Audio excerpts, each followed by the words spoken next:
我係細個勞作，即係要整啲燈籠咧，好靚啊！都係老豆整嘅。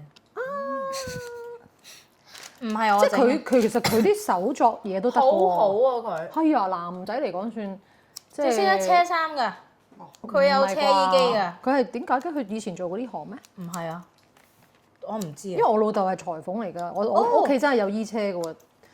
但係你話你同我嗰個老豆，佢識車，佢識，同埋咧咁飽。以前咧細個好興嗰啲水樽咧，大家啲小朋友買埋晒同一個款啊。係。咁顏色有限啦，你實會同人撞㗎嘛。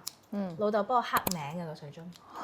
咁白。佢真係好勁，佢好女人嘅呢一方面。刻咧？揾啲佢自己嗰啲刀挑啊！我啲頸鏈啊、手鏈啊，有陣時打晒啲棘咧。佢幫你開翻。係。嗰啲位都幾難整。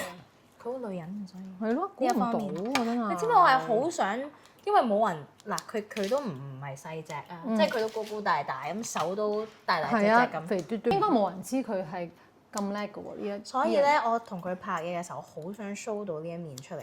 咁可惜未有呢個機會啦。咁但係佢唔 show 到之前，其實我哋係 plan 咗一齊去整陶瓷。